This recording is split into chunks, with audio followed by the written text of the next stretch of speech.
Bonjour à tous, c'est Jenny Garden. Alors, je vais vous partager encore une fois un message d'un runner qui a été canalisé à la demande de son chaser.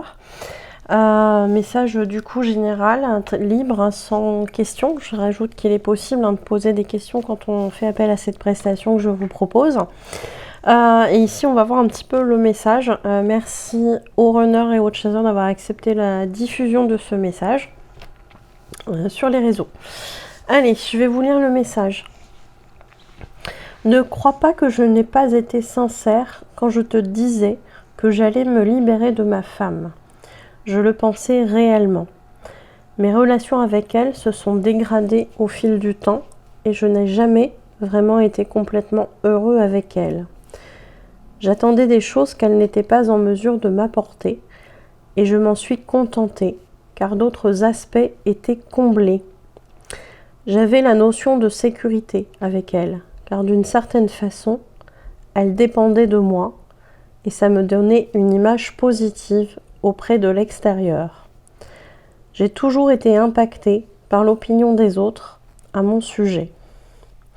Donc vous voyez, on a bien ici un runner qui reconnaît que l'opinion extérieure est très importante pour lui, qu'il faut toujours avoir une image positive auprès de l'extérieur et qu'en fait le fait que son épouse elle ait besoin lui d'une certaine façon, alors là on n'aura pas forcément de précision sur quoi, mais fait que quelque part il a une bonne image puisqu'il aide son épouse.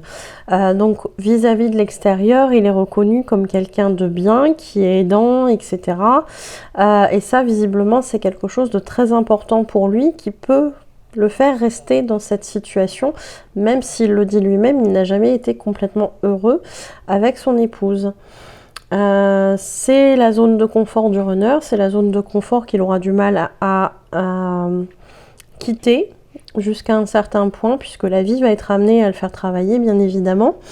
Chacun a son rythme, chacun au fur et à mesure de ses compréhensions, mais il va en arriver à ça à un moment donné. Et il dit bien effectivement qu'il se contentait de cette vie-là, même s'il n'était pas heureux, parce que cette sécurité-là, vis-à-vis du regard extérieur, elle était très importante de son côté. Donc comme il avait ça, il se contentait du reste en fait, même si ça lui amenait pas le bonheur avec son épouse. Allez, je continue.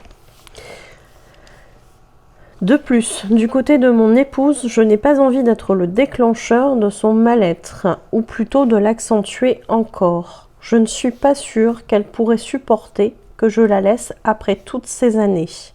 Et comment me verrait-on si j'osais franchir ce cap ? Comme le salaud qui l'abandonne alors qu'elle est mal, et pour une autre femme en plus.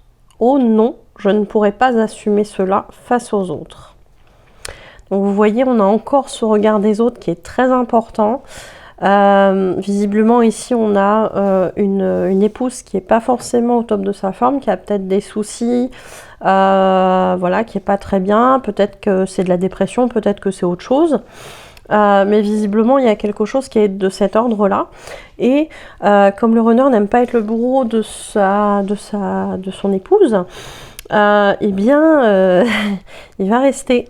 Il va rester parce que s'il s'en va, ça peut, selon lui, impacter tellement sa tierce que finalement, bah non, il serait responsable aux yeux des autres. Donc il serait le méchant et puis il ferait souffrir sa tierce, ce qu'il ne veut pas forcément faire, hein, bien évidemment, parce que souvent il y a quand même une forme d'attachement qui est présente.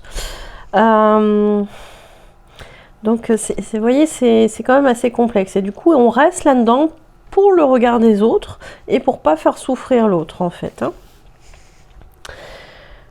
Je continue. Pourtant, même si je ne t'ai jamais caché ces choses-là, et même si je n'ai jamais été au maximum pour te démontrer l'amour que je ressens à ton égard, malgré cela, sache que mes sentiments sont bien présents pour toi et qu'ils sont sincères.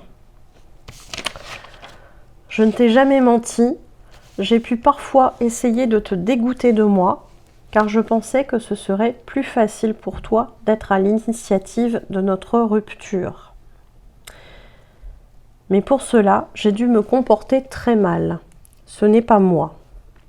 Je culpabilise beaucoup de t'avoir fait souffrir. Tu ne mérites pas cela. Je ne sais pas si un jour tu voudras me pardonner pour mes mauvais comportements. Et aujourd'hui, je me demande vraiment si je le mérite. Ce serait moi, je ne me pardonnerai pas. Mais toi, je sais que tu es plus compréhensif que moi. Et je remercie chaque jour pour l'amour que tu peux m'envoyer, car oui, je le ressens. Cela n'a jamais été aussi fort qu'avec toi, mais j'ai peur des dégâts que je vais créer autour de moi. Il, au pluriel, ne comprendrait pas. Je n'ai pas encore la force pour m'évader, mais j'y pense souvent. Tu m'as sauvé par ton amour, tu m'as redonné de la lumière, mais je n'étais pas prêt à être ébloui aussi fort. Je travaille tous les jours pour y être prêt, pour accueillir tout cet amour que tu as pour moi et que je pense encore ne pas mériter pleinement.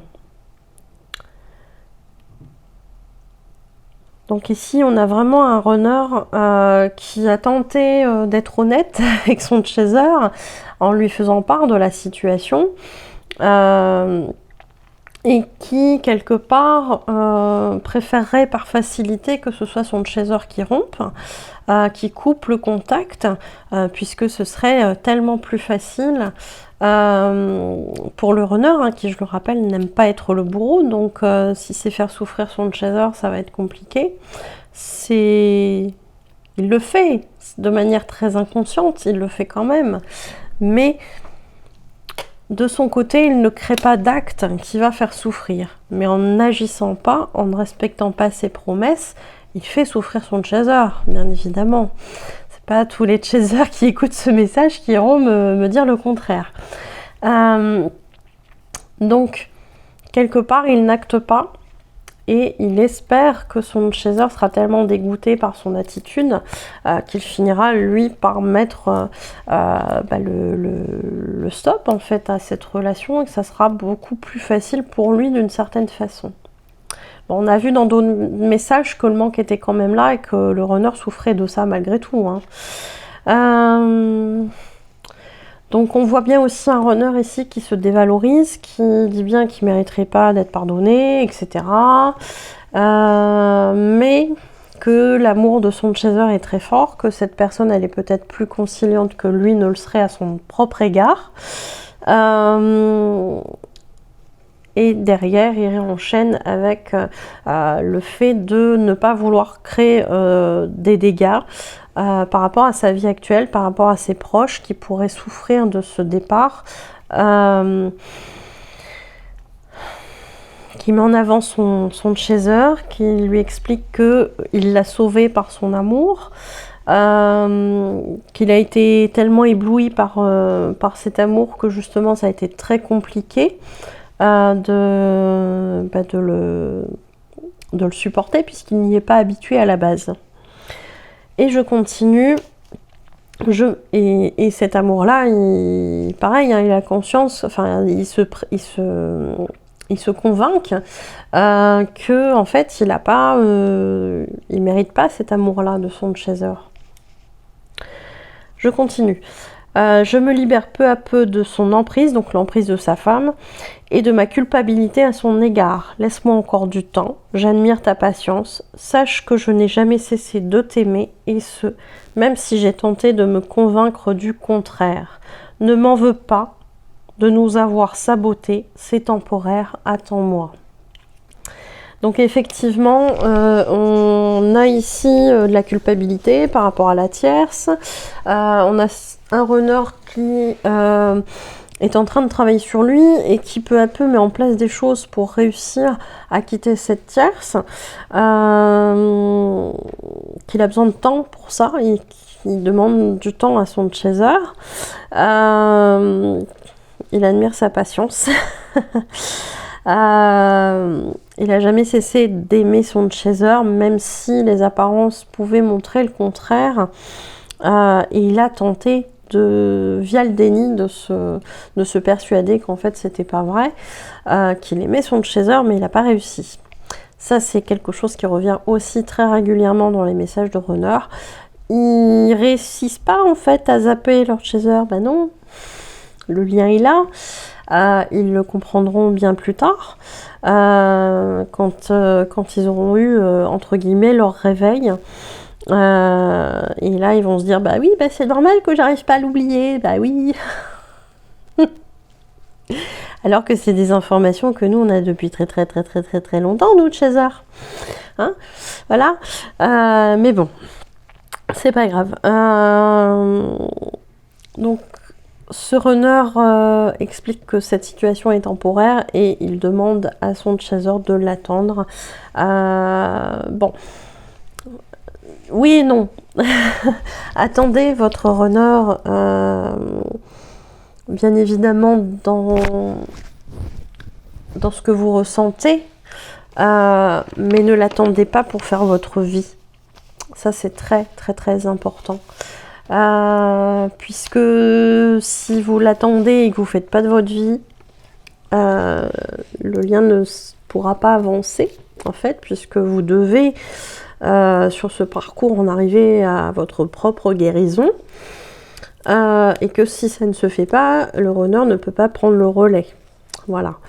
Donc c'est vraiment comme la course de relais, hein. Le chaser il fait son tour en premier et si à la fin de son tour il passe le relais avec un bâton à son runner. Si le chaser il s'arrête en plein milieu du parcours et qu'il attend que son runner il vienne récupérer son relais, bah non, en fait ça marche pas comme ça. Il faut que le chaser aille jusqu'au bout de son tour pour aller ensuite amener le relais à son runner, et s'il le fait pas, bah, son runner viendra pas le chercher. Donc continuez à avancer pour vous, commencez à faire votre vie pour vous, prenez vos décisions en fonction de vous et pas en fonction de votre runner, et ensuite vous verrez bien comment ça avance, mais normalement ça devrait débloquer pas mal de choses.